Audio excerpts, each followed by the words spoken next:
Hi friends, मैं आकांक्षा शर्मा जी की with आकांक्षा में आपका स्वागत करती हूँ। फ्रेंड्स, जैसे कि मैं रोज़ प्रैक्टिस सेट लेके आ रही थी। जो आज का हमारा प्रैक्टिस सेट है वो मैं कल लेके आऊँगी, जिसमें हम सभी विषय के करते हैं, जिसमें हमारा हिंदी रहता है, कंप्यूटर रहता है, जीके रहता है। आज मैं लेके आई हूँ मैथ्स के एक पूरा पेपर का मैथ्स के क्वेश्चन में लेके आई हूँ। एक पूरा सेट लेके आई हूँ जिसमें 25 क्वेश्चन रहेंगे। तो इससे आपको क्या है ना कि अंदाज़ा लग जाएगा कि पटवारी के पेपर में कैसे क्वेश्चन आए हैं पिछली बार। ये हमारा पार्ट 1 रहेगा। ऐसे ही पार्ट लाती रहूँगी तो आपके मैथ्स में कैसे-कैसे क्वेश्चन आए थे आपको पता चलते रहेंगे, और उनको किस तरह से आपको सॉल्व करना है। कोई सरल मेथड रहेगी तो वो भी मैं आपको बताती चलूँगी। तो चलिए स्टार्ट करते हैं। ये वाला पहला क्वेश्चन देखिए, जिनका बीजगणितीय अगर अच्छा होगा तो ये सवाल बहुत अच्छे से कर लेंगे। और जो स्टार्टिंग कर रहे हैं, पटवारी का ही फॉर्म पहली बार डाल रहे हैं, जिन्होंने कोई भी कंपटीशन या एग्ज़ाम की तैयारी नहीं की है, तो उनके लिए थोड़ा सा डिफ़िकल्ट हो सकता है। तो वो मैं बता देती हूँ आपको। पहला समीकरण लिखा है 2x + 3y = 8, और दूसरा लिखा है 5x - 4y = 13। तो इसमें आपको x और y की वैल्यू निकालनी है। एक्स वाई की वैल्यू क्या होगी, ये अलग अलग वैल्यू उन्होंने दी हैं, तो इनमें से आपको आंसर सेलेक्ट करना है। जब इस तरह का कोई क्वेश्चन आता है तो आपने जब भी आप 10th क्लास में होगे तो 10th क्लास में आपने एलिमिनेशन मेथड या विलोपन विधि पढ़ा होगा। तो विलोपन विधि में क्या करते हैं, सबसे पहले इन दोनों समीकरणों को लिख लेते हैं। जैसा कि ये लिखा हुआ है 2x - 3y = 8, इसको उन्होंने नाम दे दिया। एक सेकेंड। 2x - 3y = 8, तो इसको नाम दे दिया उन्होंने समीकरण 1। और दूसरा है 5x - 4y = 13, इसको नाम दे दिया उन्होंने समीकरण 2। है ना। अब ये तो समीकरण 1 व समीकरण 2 बन गए। तो इसमें अब क्या करेंगे हम, जो शुरू का नंबर है, इसके शुरू में क्या लिखा है 2 और इसके शुरू में क्या लिखा है 5। तो क्या करेंगे, इस वाले जो पहला वाला है उसमें पूरे में 5 का गुणा कर देंगे, और दूसरा वाला है उसमें पूरे में काय का गुणा कर देंगे, 2 का कर देंगे। मतलब दोनों के उल्टे नंबर का गुणा कर देंगे। 5 का कर देंगे पूरे इस पूरे पहले वाले समीकरण में, और 2 का कर देंगे इस पूरे दूसरे वाले समीकरण में। जब आप इनका गुणा करोगे तो 5 का 2 में करोगे तो कितना आ जाएगा, 5 दूनी 10 आ जाएगा। 5 का 3 में करोगे तो 5 तिया 15 आ जाएगा, बराबर 5 का 8 में करोगे तो 5 अट्ठे कितना आ जाएगा, 40 आ जाएगा। ऐसे ही 2 का 5 में करोगे तो 2 पंजे कितना आ जाएगा, 10 आ जाएगा। 2 का 4 में करेंगे तो 2 चौको 8 आ जाएगा, और 2 का 13 में करेंगे तो 2 13 दूनी कितना आ जाएगा, 26। अब आप इसको पूरे को सॉल्व कर लीजिए। अब इसको सॉल्व कैसे करते हैं, जभी भी जो सबसे नीचे वाला जो नंबर लिखा हुआ है उस पे कोई साइन नहीं होता है तो आप उसको प्लस साइन मानते हो। तो अगर प्लस है तो आप इसको मान लोगे माइनस, ये प्लस है तो ये माइनस, ये प्लस है तो ये माइनस। 10 में से 10 यहाँ से कट जाएंगे। 15 में से 8 प्लस और माइनस माइनस होता है। 15 में से 8 जाएंगे, कितने बचेंगे, 7 बचेंगे। तो 7y, और ये क्या है 26। 26 में से 40 में से 26 जाएंगे, नीचे माइनस का है तो 40 में से 26 जाएंगे तो कितने बचेंगे, 4, कितने बचेंगे 24। तो इस प्रकार से आपका जो अपोर में आंसर आ जाएगा। आगे इसका सॉल्व है, मैं बताती हूँ आपको। देखो इस तरह से 10 ये प्लस है तो ये माइनस आ गया। 15 में से 8 गए तो कितने बचे, 7 बचे। 40 में से 26 गए तो 40 में से 26 गए तो कितने बचे, 14 बचे। अब y का मान निकालना है तो 7 नीचे आ जाएगा, 7 एकम 7, 7 दूनी 14, तो y का मान कितना आ जाएगा, 2। अब जब y का मान 2 आ गया तो ये जो एक समीकरण अपन ने ऊपर माना था और एक समीकरण 2 नीचे माना था, तो उस समीकरण में हम y का मान 2 रख देंगे। जैसे कि हमने ये समीकरण 1 माना था 2x - 3y = 8, तो इस y की जगह हम क्या रख देंगे, 2 रख देंगे। तो 2x - 3 2 जा 6, 3 दूनी 6 = 8। 6 को अपन उधर ले जाएंगे तो 6 उधर आके काय का हो जाएगा, माइनस का। तो 8 में से 6 जाएंगे, कितना बचेगा, 2। 2 का 2 में भाग दे देंगे तो आंसर कितना आ जाएगा, 1। तो 1 की वैल्यू क्या आ जाएगी, 1 बाई 1, y की वैल्यू 1 आ जाएगी, और x की वैल्यू कितनी आ गई है, 2। सॉरी, x की वैल्यू 1 आ गई है और y की वैल्यू कितनी आ गई है, 2 आ गई है। अगला क्वेश्चन देखते हैं। सबसे छोटी संख्या ज्ञात करो जिसे 1575 से गुणा करें तो गुणा किया जाए तो गुणनफल एक पूर्ण वर्ग बन जाए। इस तरह का जब क्वेश्चन आता है कि वह छोटी से छोटी संख्या ज्ञात करो या वह न्यूनतम संख्या ज्ञात करो जो शेषफल बचे और उस शेषफल से हम निकालें तो वो पूर्ण वर्ग बन जाए, इस तरह का क्वेश्चन आता है तो आपको क्या करना है, जो 1575 है उसका एलसीएम निकाल लेना है। क्या करना है, लघुत्तम समावर्तक निकाल लेना है, जो भी संख्या आपको दी रहे। तो आप 1575 का एलसीएम निकाल के देखो।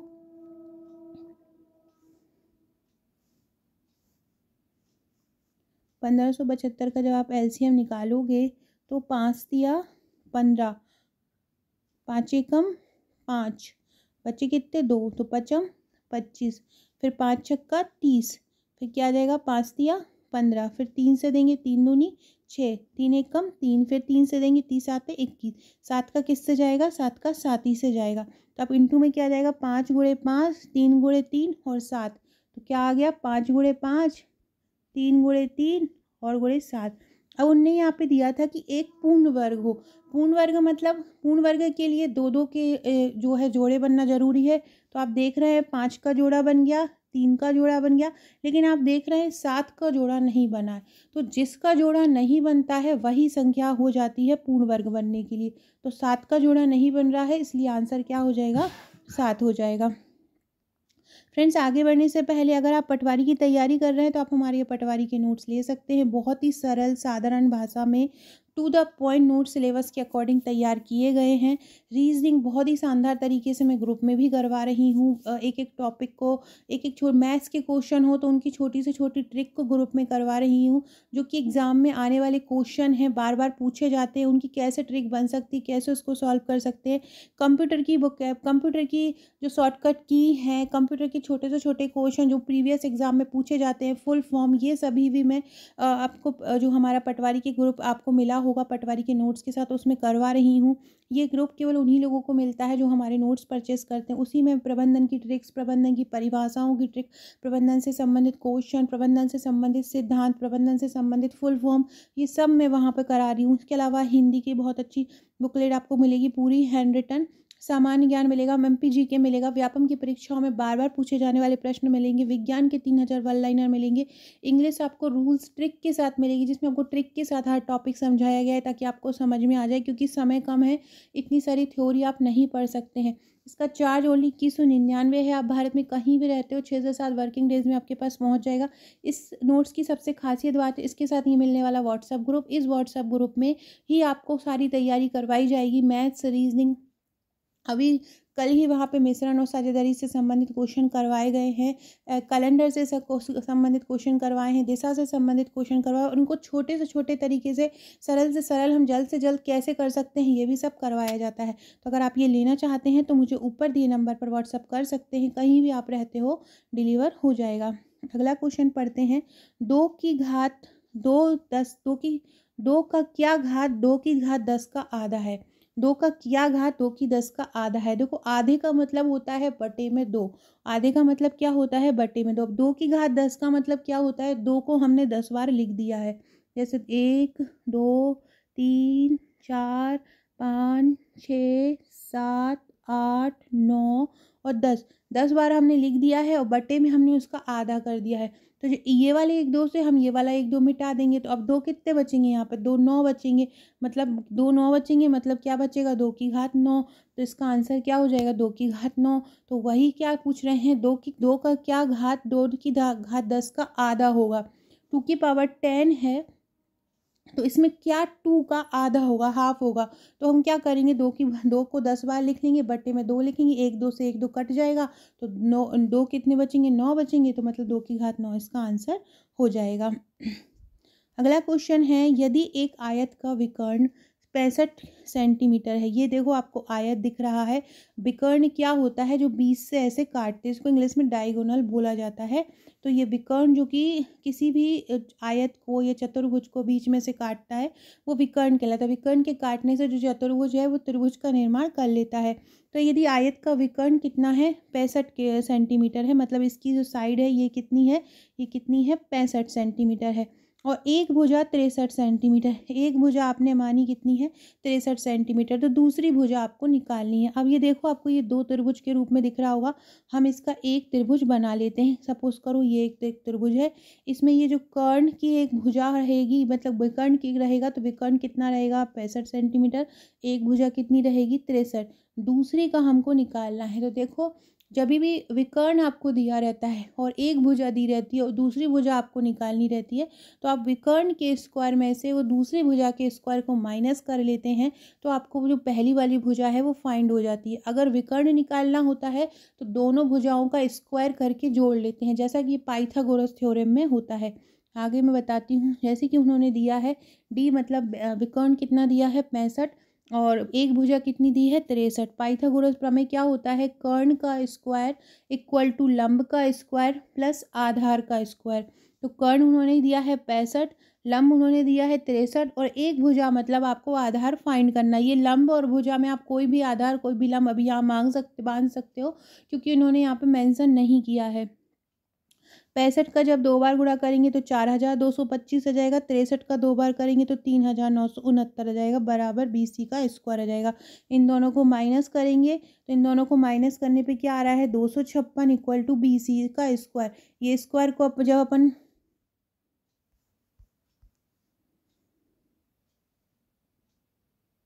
जब स्क्वायर को अपन हटाएंगे तो इसके ऊपर क्या आ जाएगा, कर्ण आ जाएगा। 256 किसका वर्ग होता है, किन दो संख्याओं का गुणा करने पर 256 आता है, तो 16 का गुणा करने पर आता है।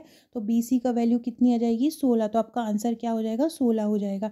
अगला क्वेश्चन है औसत निकालो। तो बहुत सरल क्वेश्चन है। इस प्रकार के कुछ क्वेश्चन क्या होता है बहुत ईजी लेवल के आ जाते हैं। तो औसत निकालने में क्या करना है, इन सबको जोड़ लो और जितनी संख्या है उनका भाग दे दो, कुल योग बटे मानों की संख्या। तो ये तो आप कर ही लोगे। अगला है दिए गए समीकरण का मूल्यांकन करो। इस प्रकार का क्वेश्चन आता है तो क्या करते हैं, ये जो होता है ये रूट होता है, या इसमें जो भी संख्या हो लिखी होती है अगर हमको हटाना होता है तो हम ये देखते हैं कि वो उसी संख्या का 2 बार गुणा करने पर उसका वर्गमूल क्या हो रहा है, मतलब आपको ये देखना है। जैसे कि यहाँ पे लिखा हुआ है पहले में 625 बटे 125, तो कौन सी दो संख्याओं का गुणा करने पर 625 आता है, आपको ये देखना है। तो इसको कैसे पता करोगे, इसका वही LCM निकाल के जोड़े बना के देखना पड़ेगा। 5 एकम 5, 5 दूनी 10, पचम 25, 5 दूनी 10, पचम 25, पचम 25, पचम 25। तो ये क्या आ गया, आप कितने जोड़े बन रहे हैं, 1 5 का ये बन रहा है, 1 5 का ये बन रहा है। तो पचम कितना हो गया 25, मतलब 625 का वर्गमूल कितना आ रहा है 25। ऐसे ही हम 125 का अगर वर्गमूल देखेंगे तो 125 का वर्गमूल कितना होगा, 5 दूनी 10, पचम 25, पचम 25। आप देख रहे हैं कि वर्गमूल जो 125 के वर्गमूल में 2 5 के तो जोड़े बन रहे हैं लेकिन 1 5 का नहीं बन रहा है, तो आपने इसको ऐसा का ही ऐसा लिख दिया। बराबर क्या बोल रहे हैं, x बटे करनी 5। अब करनी 5 का तो जो है वर्गमूल निकलेगा नहीं क्योंकि वो सिंगल है। आप 25 का करनी 5 में गुणा कर दीजिए और x का 5 करनी 5 में कर दीजिए। देखिए इस प्रकार से। तो जब आप इसका इसमें गुणा करेंगे तो क्या हो जाएगा 5 गुणे, यहाँ पे इन्होंने क्या किया है, जैसे 625 है, ऊपर 625 है, ये x को यही रहने दिया है और करनी 5 को उधर पे गुणा कर दिया है। तो जब 625 का गुणा करेंगे मतलब कितने बार 5 आ रहा है, 4 बार 5 आ रहा है। 125 में कितने बार 5 आ रहा है, 1 2 3 बार 5 आ रहा है और आपने ये करनी इसकी लगा दी। बराबर आप करेंगे तो x बटे करनी 1 करनी 5 आ रहा है। अब 1 करनी 5 से ये 1 करनी 5 माइनस हो जाएगा। अब आप यहाँ से 1 2 आप इसको माइनस कर लेंगे, 1 5 आपका आंसर बचेगा, तो वही आपका आंसर हो जाएगा क्योंकि ये 2 5 आपके आंसर बनेंगे। 2 5 का जब हम एक अंडर रूट निकालेंगे, इसका वर्गमूल निकालेंगे तो क्या आएगा 5 आएगा। आप इस प्रकार के क्वेश्चन को सॉल्व कर सकते हो।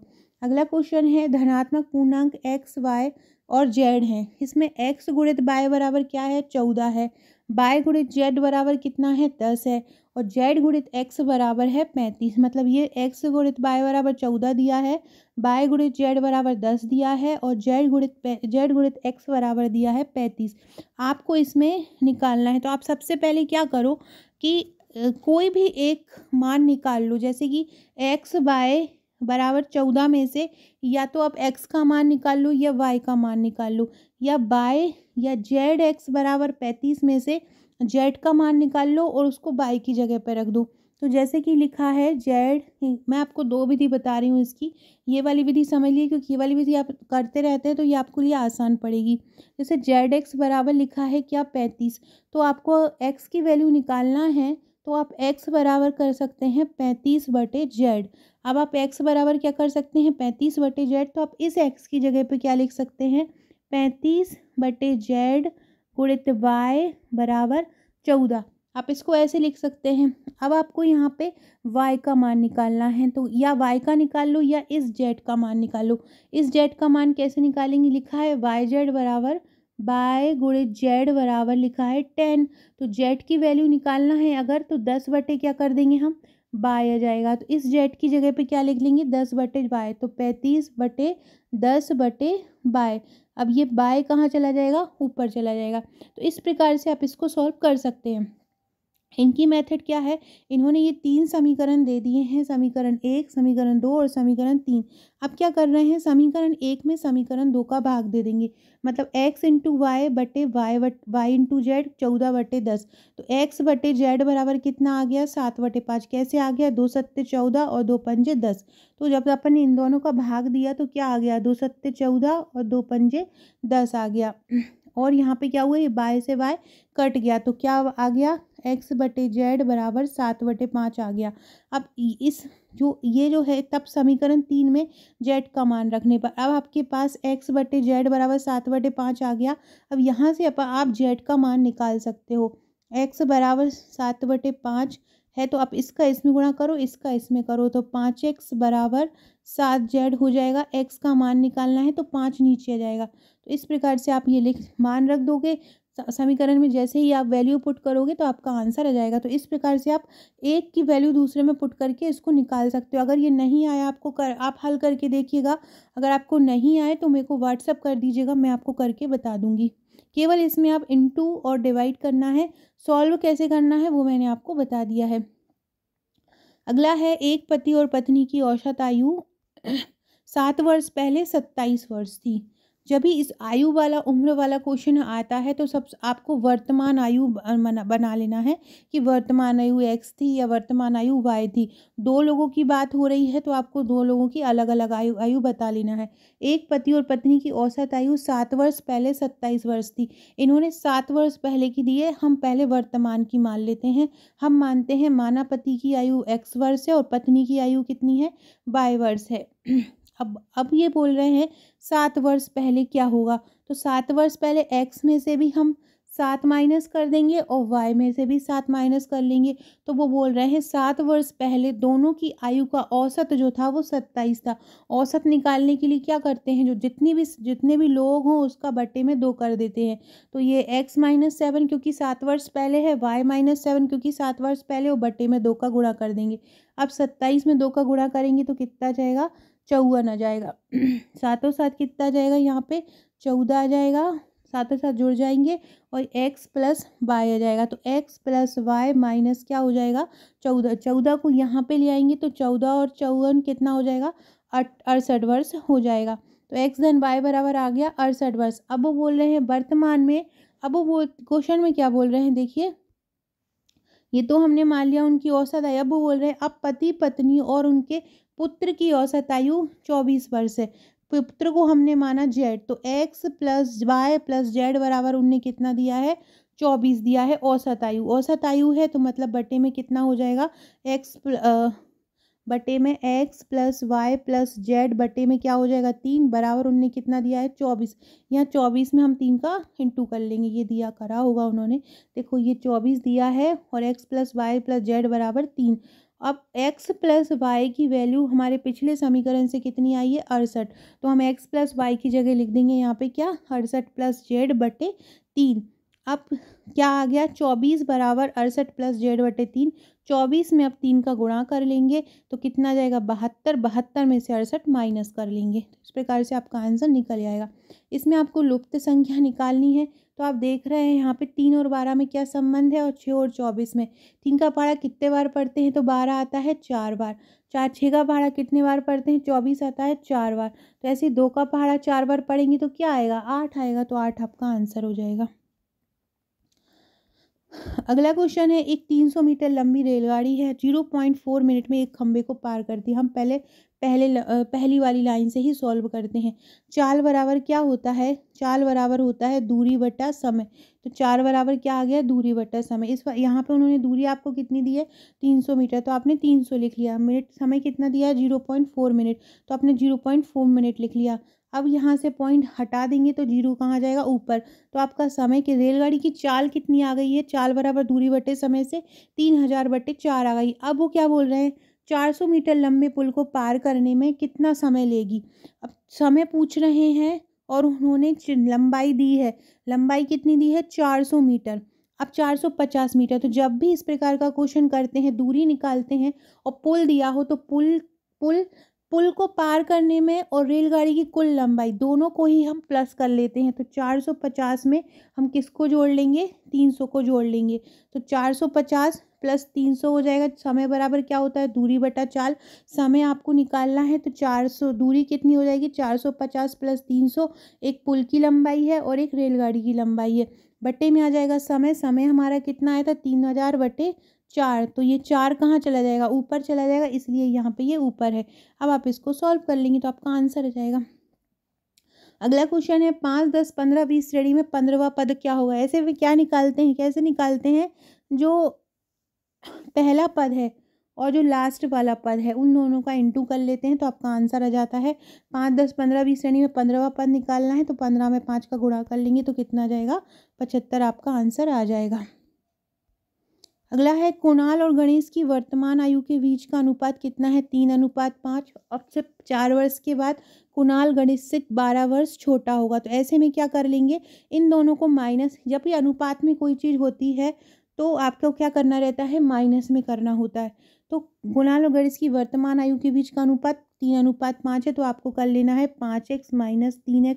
अब से 4 वर्षों बाद में क्या होगा कि जैसे कि ये 5x और 3x आपने माने तो 4 वर्षों के बाद क्या हो जाएगा, ये क्या हो जाएगा कुणाल हो जाएगा 5x + 4 और जो दूसरा है गणेश, गणेश कितना हो जाएगा 3x + 4। तो इन दोनों का अंतर कितना हो जाएगा 12 वर्ष हो जाएगा, क्योंकि 12 वर्ष छोटा है। तो आप इन दोनों को माइनस करके बराबर में 12 करके सॉल्व करेंगे तो आपका आंसर आ जाएगा। अगला क्वेश्चन है, एक संख्या को जब 361 से विभाजित किया जाता है तो शेषफल 47 प्राप्त होता है। यदि उस संख्या को 19 से विभाजित करेंगे तो प्राप्त शेषफल क्या होगा। इसमें क्या करेंगे, इसमें क्या देखेंगे, देखो किस किस से विभाजित करने का बोल रहे हैं। 361 से विभाजित करते हैं और 19 से विभाजित करते हैं। जब इस प्रकार का कुछ हो सबसे पहले आप इन दोनों को ही विभाजित करके देख लो। तो आप 361 और 19 को विभाजित करेंगे तो कितना आ जाएगा 19 आएगा। अब आपका यहाँ पे आंसर क्या आ गया 19 और यहाँ पे क्या आ गया 47 आ गया। अब आप 47 और 19 को भाग करके देखेंगे। 47 में आप 19 को भाग करके देखेंगे, 19 दूनी कितना होगा 38 और 17 में से 8 जाएंगे कितने बचेंगे 9। तो यहाँ पे शेषफल क्या बच रहा है 9। तो यही 9 आपका आंसर हो जाएगा। क्या करना है, एक संख्या को जब 361 से विभाजित करते हैं, एक संख्या को जब 361 से विभाजित करते हैं तो शेषफल 47 प्राप्त होता है। यदि उस संख्या को 19 से विभाजित करते हैं तो प्राप्त शेषफल क्या होगा। तो यदि एक संख्या को 361 से विभाजित करते हैं तो शेषफल कितना प्राप्त होता है 47 प्राप्त होता है। अगर 361 से विभाजित और उसी संख्या को 19 से विभाजित करते हैं, से विभाजित करते हैं, से विभाजित करते हैं, दो जगह जहाँ पर एक से लिखा हो उन दोनों को ही आपको विभाजित करके देख लेना है। जो भी आंसर आएगा और जो यहाँ का शेषफल होगा फिर उन दोनों को डिवाइड करके देखना है, जो शेषफल आएगा वही आपका आंसर होगा। सो फ्रेंड्स, ये थे हमारे आज के क्वेश्चन। ये मैंने 25 क्वेश्चन आपको करवाए हैं, आशा है आपको पसंद आए होंगे। अगला पार्ट भी मैं ऐसे ही लेके आऊँगी। पहला पेपर तो जो पटवारी का पहला पेपर हुआ था आपका 2017 में, उसी के क्वेश्चन लाई थी। इसका लेवल थोड़ा सा कम है। अब जो एग्ज़ाम होगा उसका लेवल थोड़ा हाई होगा, फिर भी आपको इन प्रश्नों को भी बहुत अच्छे से कर लेना है।